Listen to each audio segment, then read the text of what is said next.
Guys welcome back to the YouTube channel. तो आज हम बात करने वाले हैं भाई रेपिस्ट मेंटेलिटी के बारे में। आई नो टॉपिक थोड़ा सेंसिटिव है, अनकंफर्टेबल भी हो सकता है, बट जरूरी है। रेप भाई गुस्से में आके किया जाने वाला काम तो है नहीं कि भाई गुस्सा आ गया और कर दिया और ये तो नॉर्मल सी चीज़ है, होती रहती है। लेकिन इसके एक्सक्यूज बहुत ज़्यादा बढ़ जाते हैं फिर कि भाई कपड़े छोटे थे, देर रात बाहर क्यों थी, अकेली क्यों थी। और जिसकी भी ये मेंटेलिटी है ना वो भी रेपिस्ट ही है। अपनी मेंटेलिटी चेंज करो भाई। और ये इनके सिंपैथियन होते हैं ना, जो इनको सिंपैथी देते हैं कि अरे यार लड़का था, हो गया, गलती हो गई। गलती क्राइम है वो। गलती और क्राइम को डिफरेंशिएट करना सीख लो। सबसे बड़ी प्रॉब्लम है भाई सोसाइटी सबसे बड़ी दोगलापंती है। जब तक खुद के साथ नहीं होता तब तक सोसाइटी नहीं बोलती, सोसाइटी साइलेंट रहती है ना। तो रेपिस्ट को लगता है एक बार और कर लिया जाए, क्या ही फर्क पड़ जाएगा मेरा, क्या ही कर लेंगे। Silence is more dangerous. अभी कुछ रील्स दिखी थी भाई मेरे को, तो मैंने सोचा बना लेनी चाहिए वीडियो। सर आपको क्या लगता है कि जो रेप होते हैं और जो लड़कियों के साथ हैरासमेंट होता है सेक्सुअल, क्या लगता है उसमें किसकी गलती ज्यादा है? वो क्या है जो कर रहा है ना, वो तो जबरदस्ती तो करता नहीं है। रेप हाँ, मुझे तो आज पता चला रेप जबरदस्ती तो किया ही नहीं जाता भाई। रेप तो पूरे कंसेंट के साथ, एफिडेविट सिग्नेचर के साथ कि हाँ मैं तेरे साथ कोई जबरदस्ती नहीं कर रहा हूं, तब जो किया जाए ना उसको रेप बोलते हैं। तुम्हें पता ही नहीं था भाई आजकल रेप कैसे होता। ये मेंटेलिटी है इनकी, ये थॉट्स है इनके। रुक जाओ भाई, रेप के टाइप भी बताएगा अभी तो।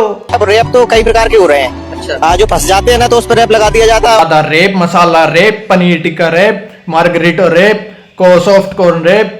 एक्चुअली इनको पता ही नहीं है भाई कि ये क्या बोल रहे हैं, क्या लॉजिक है इनकी बातों के पीछे। कोई लॉजिक नहीं, इनको बस ब्लेम आउट करना है। इनको बस लड़की को ब्लेम आउट करना है, रेप में किसी भी तरीके से कर दो। और यही इनकी मेंटेलिटी है। अब ये अपनी फैमिली से सीखे, कहां से सीखे पता नहीं, कहां से सीखे। तो भाई अभी हमारे बीच आ रहे हैं द ग्रेट फिलोसोफर बाबा अनिरुद्ध आचार्य महाराज जी।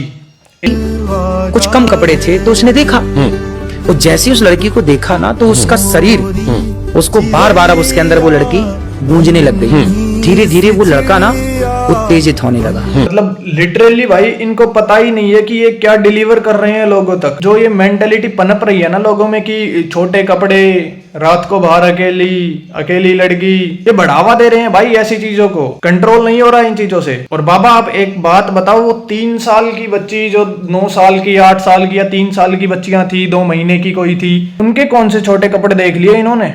फिर क्या हुआ कि उस लड़के ने किसी लड़की को जो उसके आसपास थी, कोई भी रही होगी, उस लड़की को पकड़ा और उसको वो छेड़ने लग गया। मेरा सवाल आपसे इतना है कि आज वो लड़का यदि बिगड़ा तो कौन जिम्मेदार? तो एक बार को इनकी बात मान भी लेते हैं कि चलो अट्रैक्ट हो गया, वो जो भी लड़के की बात कर रहे हैं बाबा जी, वो अट्रैक्ट हो गया। कंट्रोल, सेल्फ कंट्रोल नाम की कोई चीज होती है भाई। सेल्फ कंट्रोल होता है इंसानों में, हमारे यहाँ तो होता है। अब क्या पता बाबा में खुद में सेल्फ कंट्रोल की कमी हो, इसलिए उनको ये चीजें गलत नहीं लग रही हैं भाई। आज से 4-5 साल पहले भाई 2021 के समथिंग एक कर्नाटका के एमएलए हैं रमेश कुमार, उन्होंने भी बोला था असेंबली में कि if rape is inevitable then lie down and enjoy. में उन्होंने सॉरी भी बोला, लेकिन भाई थप्पड़ मार के सॉरी बोलने का क्या ही फायदा है, उससे उनकी मेंटेलिटी तो चेंज होनी नहीं ना।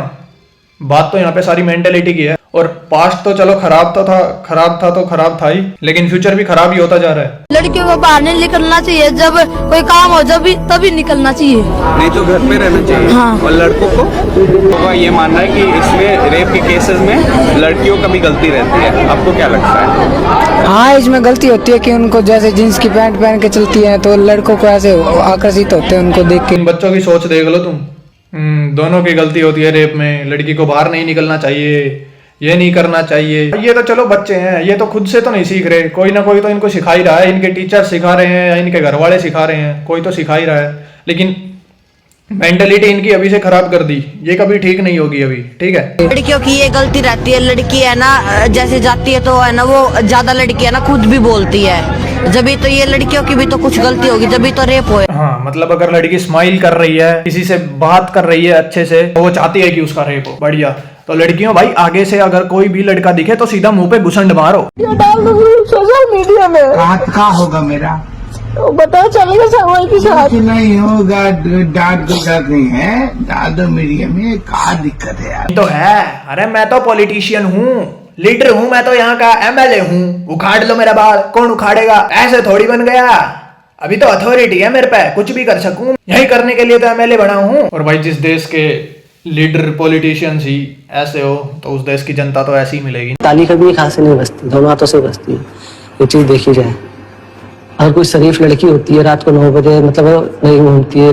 इनको लगता है कि रात को 9 बजे कोई शरीफ लड़की तो बाहर घूम ही नहीं सकती। अगर कोई लड़की रात को बाहर 9 बजे घूम रही है तो भाई उसके तो मन में है, तो बुला रही है। इनको थोड़ी है, इनको थोड़ी कुछ काम होता है रात को 9 बजे। इनको कुछ इमरजेंसी थोड़ी हो सकती है रात को 9 बजे। इनको तो चाहिए, इसीलिए तो ये रात को 9 बजे बाहर हैं। और यही मेंटेलिटी इनके लॉयर की मिलती है भाई। फिर तो उस कारण पे जाओ कि रात के 12:30 बजे तक क्यों नहीं पता था कि हमारी बेटी कहाँ है। फिर उस माँ पे जाओ, वो चोर की माँ को पकड़ेंगे आप।